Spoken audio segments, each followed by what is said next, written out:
Chapter 3, Javert Satisfied by Victor Hugo from the book Les Miserables. This is what had taken place. The half hour after midnight had just struck when M. Madeleine quitted the Hall of Assizes in Arras. He regained his inn just in time to set out again by the mail wagon in which he had engaged his place. A little before 6 o'clock in the morning, he had arrived at M. Sur M, and his first care had been to post a letter to M. Laffat, then to enter the infirmary and see Fantine. However, he had hardly quitted the audience hall of the Court of Assizes, when the district attorney, recovering from his first shock, had taken the word to deplore the mad deed of the honorable mayor of M. Sur M, to declare that his convictions had not been in the least modified by that curious incident, which would be explained thereafter, and to demand, in the meantime, the condemnation of that Champmathieu, who was evidently the real Jean Valjean. The district attorney's persistence was visibly at variance with the sentiments of everyone, of the public, of the court, and of the jury. The counsel for the defense had some difficulty in refuting this harangue, and in establishing that, in consequence of the revelations of M. Madeleine, that is to say, of the real Jean Valjean, the aspect of the matter had been thoroughly altered, and that the jury had before their eyes now only an innocent man. Thence the lawyer had drawn some epiphones, not very fresh, unfortunately, upon judicial errors, etc., etc. The president, in his summing up, had joined the counsel for the defense, and in a few minutes the jury had thrown Champmathieu out of the case. Nevertheless, the district attorney was bent on having a Jean Valjean, and as he had no longer Champmathieu, he took Madeleine. Immediately after Champmathieu had been set at liberty, the district attorney shut himself up with the president. They conferred as to the necessity of seizing the person of M. le Maire of M. Sur M. This phrase, in which there was a great deal of, is the district attorney's, written with his own hand on the minutes of his report to the Attorney General. His first emotion having passed off, the president did not offer many objections. Justice must, after all, take its course.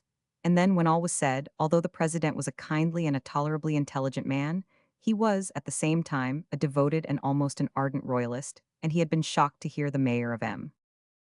Sir M. say the emperor, and not Bonaparte, when alluding to the landing at Cannes. The order for his arrest was accordingly dispatched. The district attorney forwarded it to M. Sir M. by a special messenger, at full speed, and entrusted its execution to Police Inspector Javert. The reader knows that Javert had returned to M. Sir M. immediately after having given his deposition. Javert was just getting out of bed when the messenger handed him the order of arrest and the command to produce the prisoner. The messenger himself was a very clever member of the police, who, in 2 words, informed Javert of what had taken place at Arras. The order of arrest, signed by the district attorney, was couched in these words: Inspector Javert will apprehend the body of the Sieur Madeleine, mayor of M. Sur M, who, in this day's session of the court, was recognized as the liberated convict, Jean Valjean. Anyone who did not know Javert, and who had chanced to see him at the moment when he penetrated the antechamber of the infirmary, could have divined nothing of what had taken place, and would have thought his air the most ordinary in the world. He was cool, calm, grave, his gray hair was perfectly smooth upon his temples, and he had just mounted the stairs with his habitual deliberation. Anyone who was thoroughly acquainted with him, and who had examined him attentively at the moment, would have shuddered. The buckle of his leather stock was under his left ear instead of at the nape of his neck. This betrayed unwonted agitation. Javert was a complete character, who never had a wrinkle in his duty or in his uniform, methodical with malefactors, rigid with the buttons of his coat. That he should have set the buckle of his stock awry, it was indispensable that there should have taken place in him one of those emotions which may be designated as internal earthquakes. He had come in a simple way, had made a requisition on the neighboring post for a corporal and 4 soldiers, had left the soldiers in the courtyard, had had Fantine's room pointed out to him by the portress, who was utterly unsuspicious, accustomed as she was to seeing armed men inquiring for the mayor. On arriving at Fantine's chamber, Javert turned the handle, pushed the door open with the gentleness of a sick nurse or a police spy, and entered.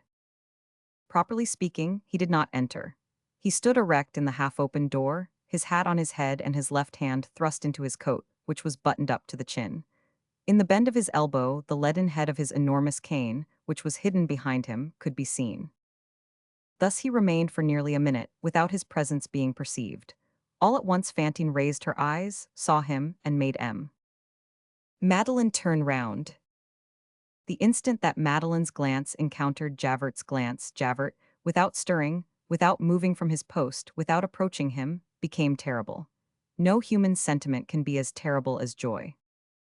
It was the visage of a demon who has just found his damned soul. The satisfaction of at last getting hold of Jean Valjean caused all that was in his soul to appear in his countenance.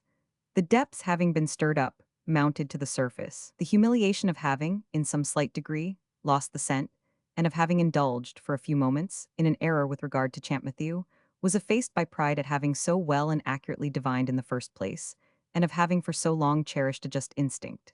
Javert's content shone forth in his sovereign attitude. The deformity of triumph overspread that narrow brow. All the demonstrations of horror which a satisfied face can afford were there. Javert was in heaven at that moment.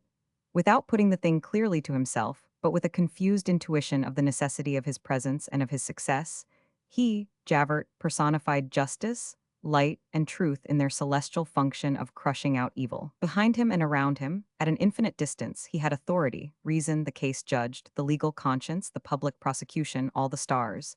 He was protecting order. He was causing the law to yield up its thunders. He was avenging society. He was lending a helping hand to the absolute.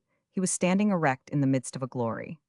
There existed in his victory a remnant of defiance and of combat. Erect, haughty, brilliant, he flaunted abroad in open day the superhuman bestiality of a ferocious archangel. The terrible shadow of the action which he was accomplishing caused the vague flash of the social sword to be visible in his clenched fist. Happy and indignant, he held his heel upon crime, vice, rebellion, perdition, hell. He was radiant, he exterminated, he smiled, and there was an incontestable grandeur in this monstrous Saint Michael. Javert, though frightful, had nothing ignoble about him. Probity, sincerity, candor, conviction, the sense of duty, are things which may become hideous when wrongly directed, but which, even when hideous, remain grand. Their majesty, the majesty peculiar to the human conscience, clings to them in the midst of horror. They are virtues which have one vice, error. The honest, pitiless joy of a fanatic in the full flood of his atrocity preserves a certain lugubriously venerable radiance. Without himself suspecting the fact, Javert in his formidable happiness was to be pitied, as is every ignorant man who triumphs.